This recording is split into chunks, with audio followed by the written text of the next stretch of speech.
Hey folks, BlackCross here, and welcome back to another episode of the PlayStation 2 Legacy bonus content.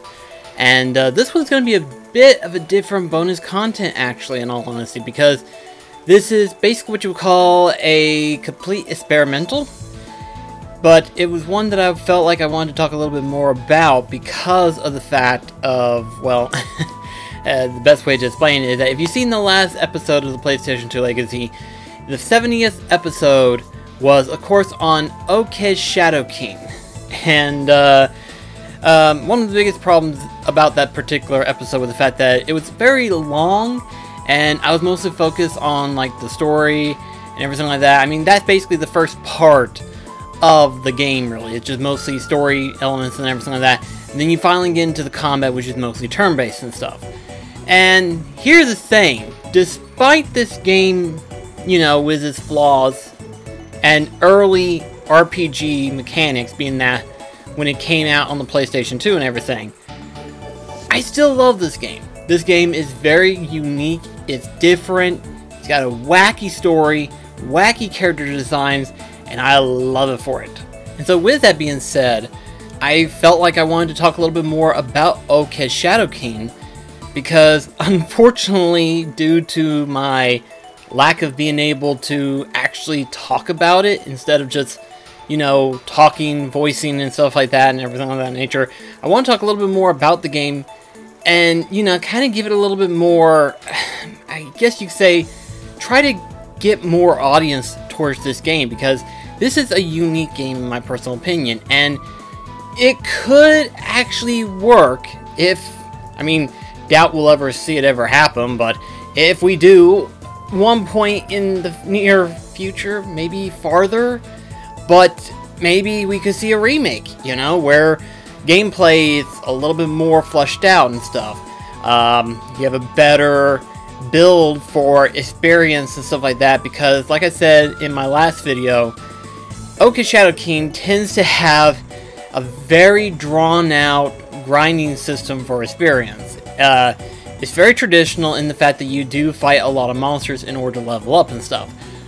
But it takes a really long time to get anywhere with it, sadly. So it's one of those things where it's like, that's one big thing that I wish to have actually happen.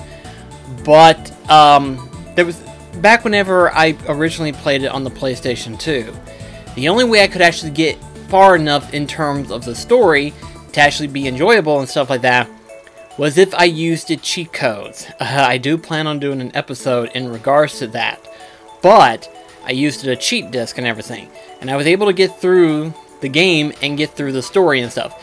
And despite me cheating and everything like that, I enjoyed the story more than anything. The story is just so unique, and to me, this is what you would call a true sleeper hit of the PlayStation 2. One of the very true gems of the PlayStation 2, might I add. And a lot of people can back this up. You know, if you're a collector of the PlayStation 2, you can verify that, yes, it is a gem. It's not a refined gem, but it's definitely a gem that is unique to the eye. In fact, unique to the player, really, in all honesty. And so, with that, there's a bunch of stuff that I want to go ahead and talk about. Not in terms of the story of the game, because I feel like if I explain any more of the story, it would destroy the experience to the different individual player who actually gets involved with it, but maybe some stuff that you may not have known. For example, this is also available on the PlayStation 4. Due to Sony's poor construction of the PlayStation Network store, it's almost impossible now to find a list of PlayStation 2 games that you can, in fact, download from the PlayStation 4 Network store. They basically destroyed the link that basically had a separate category of PlayStation 2 games. You can't find it. You actually have to manually type it in for the individual games that are available for the PlayStation 4. I don't know why Sony's doing it, but anyway, point is that if you ever want to play it and you feel like it's as if, you know, it's a little bit far-fetched just to try to get it for the PlayStation 2 and stuff, it's technically available digitally for the PlayStation 4. And depending on if you have it or not, it's also available free to stream on PlayStation Now. I've never tried PlayStation Now. I don't know if I ever will. That might be a future video to look into myself. But point is that it's available to download or stream, per se. So whichever one you prefer, I prefer to download personally if I had to choose. And you can still do it right now. You know, you can go to the PlayStation Store network on the PlayStation 4, type in OK Shadow King. There it is right there, available, and you can download it. So if you ever want to experience it, it's right there. And if I'm not mistaken, it also has trophy support. So there's that. So, but it's like, to me, it's such an experience to want to enjoy and stuff. I will again remind you that it is a grind fest in terms of playing the game. When you get far enough into the story and stuff like that, you will be fighting more and more monsters in order to get more and more levels in and stuff like that. However, though, another interesting fact that I found out, and this was actually kind of like exploring it and everything like that, because I was kind of like interested. I was looking to find like a strategy guide for OK Shadow King. And technically it does exist. I mean, what game doesn't, that was made during the PlayStation 2 doesn't have a strategy guide? Very few didn't. They do.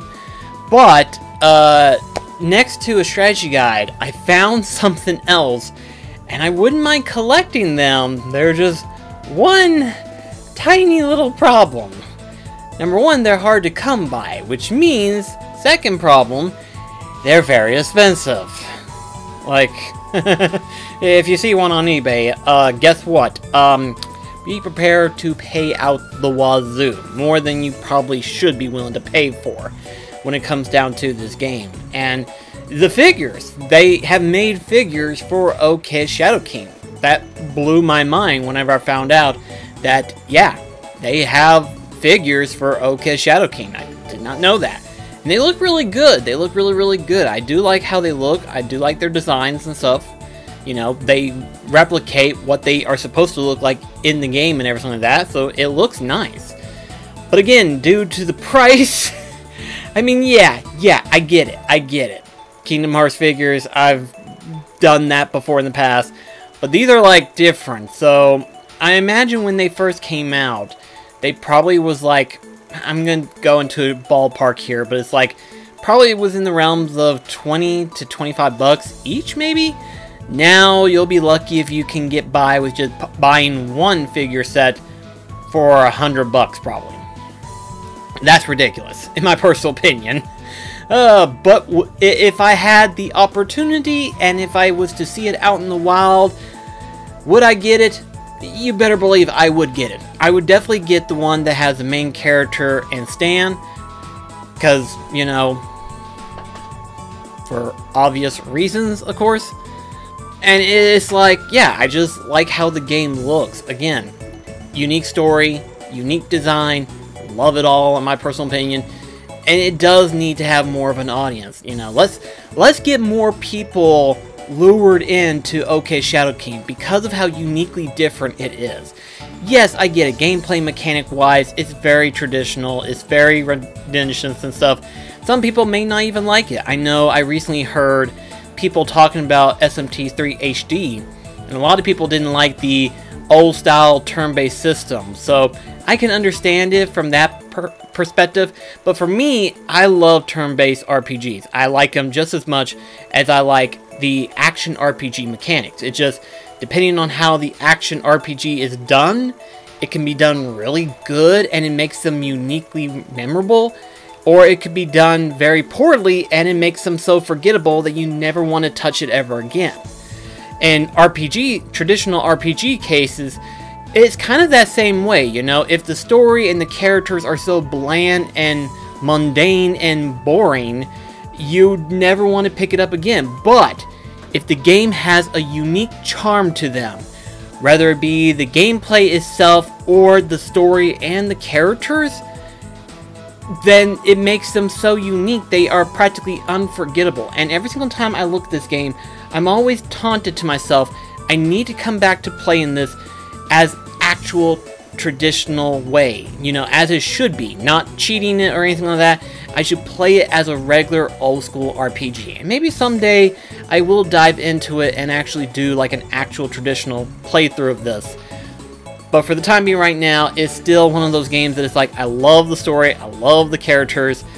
To me, that is what it is. The gameplay can be slow, but I love the story and characters of this. It's so good in my personal opinion. But that's it for this episode. I know it's kind of a weird episode. I know, it's very weird. But it's like, because of how this game is, I felt like I wanted to talk a little bit more about the game because of how unique it is, how different it is, how much more emphasis that I want people to be drawn to and stuff like that. And you don't have to necessarily get it just for the PlayStation 2. If you're unable to get it for PlayStation 2, then my other recommendation, and one that I don't normally recommend often, is by going to the PlayStation Store network for the PS4 and downloading it from there, because technically you can. Thank you so much for watching. Let me know in the comments below, what are your overall thoughts in regards to Okage? Keep messing that up for some reason. Okay, Shadow King? What's your personal thoughts about it? Because personally for me, I would recommend this as like one of the top 100 games that you should get for the PlayStation 2. Like, if you were collecting for the PlayStation 2, this one would be among one of the top 100 games that I would recommend people to go into and try to collect for, because this is a unique game in my personal opinion. But that aside, thank you so much for watching this video, and I'll see you in the next one. Catch you guys later.